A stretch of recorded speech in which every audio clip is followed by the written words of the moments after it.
Alors, on va expliquer l'axe intestin-cerveau en partant de la relation qui existe entre les organes du corps humain.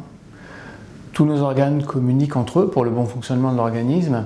Et quand on parle d'axe intestin-cerveau, on fait référence à cette relation qui existe, cette communication entre le cerveau et l'ensemble du corps. Le cerveau interagit avec l'ensemble du corps à travers la voie nerveuse. Et le cerveau interagit avec notamment l'intestin, et dans l'intestin, le microbiote intestinal qui est composé de 100 000 milliards de bactéries pour chaque individu et bien d'autres micro-organismes encore. La relation entre le microbiote et le cerveau se fait elle aussi par la voie nerveuse, mais également par la voie sanguine à travers un grand nombre de petites molécules qui sont produites par les cellules humaines de la paroi intestinale, les cellules de nos défenses naturelles et également par les micro-organismes du microbiote. Cette relation est importante pour le développement, mais elle peut effectivement aller pour le meilleur et pour le pire, on va dire, au sens où tout dérèglement entre le microbiote et l'hôte peut s'accompagner d'un dysfonctionnement, et d'un dysfonctionnement qui peut jouer sur le développement, le bon fonctionnement du cerveau.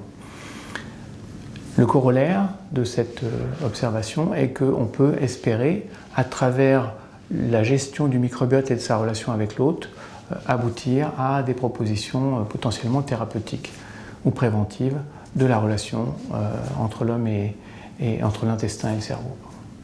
De là émerge un potentiel d'innovation dans la prévention et dans la thérapie des troubles du dérèglement entre la relation intestin-cerveau.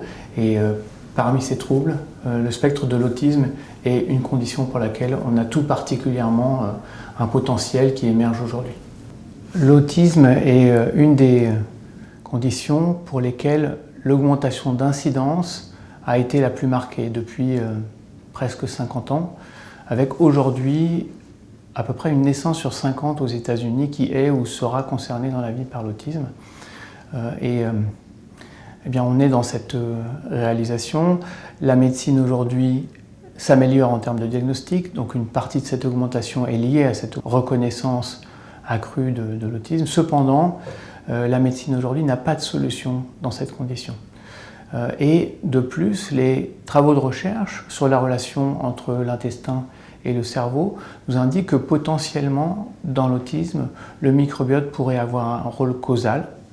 Par ailleurs, ce qui a été reconnu également, c'est que dans l'autisme, plus de la moitié de la population présente des symptômes intestinaux. Alors, aujourd'hui, ce que l'on sait, c'est que, en termes de causalité, le transfert de microbiote d'enfants autistes vers des animaux élevés sans germes transfère dans le même temps les symptômes de la maladie. De son côté, Jim Adams, en Arizona, aux États-Unis, a travaillé sur 18 enfants autistes et étudié l'effet du transfert de microbiote d'enfants neurotypiques vers les sujets autistes et montré que sur 18 enfants au départ, 16 enfants étaient autistes sévères et après 2 ans, après avoir résolu les symptômes intestinaux, après 2 ans seulement, 3 enfants sont encore autistes sévères. Et sur cette population, 8 enfants sont même sortis complètement du spectre de l'autisme. Alors nous avons le souhait de développer en France un projet sur le microbiote et l'autisme qui va s'intéresser tout particulièrement aux sujets présentant à la fois les symptômes de l'autisme et des symptômes intestinaux, dans la mesure où on sait aujourd'hui que ce contexte est particulièrement impactant en termes de potentiel de prévention ou de thérapie. Ce projet microbiote et autisme que nous souhaitons développer représente une rupture au sens où il va permettre à la fois de s'intéresser à un potentiel de traitement, mais également à un potentiel de prévention dans le contexte où on a à la fois cette combinaison entre symptômes de l'autisme et symptômes intestinaux. Autre élément de rupture, on va dans ces travaux se donner comme objectif la reconstruction de la symbiose entre le microbiote et le sujet. C'est cette symbiose qui est déréglée quand on a à la fois autisme et symptômes intestinaux. Et la démarche que l'on va entreprendre à travers ce que l'on pourrait appeler une microbiothérapie va consister à agir à la fois sur la composante microbiote en tant que telle et sur les composantes de l'hôte, comme par exemple la perméabilité intestinale ou l'inflammation qui peuvent être impliqués dans les symptômes intestinaux. Autre point important, dans une démarche de microbiothérapie, on va utiliser des technologies éprouvées, ou des approches éprouvées, qui sont aujourd'hui complètement sécurisées en termes de validation des ingrédients utilisés.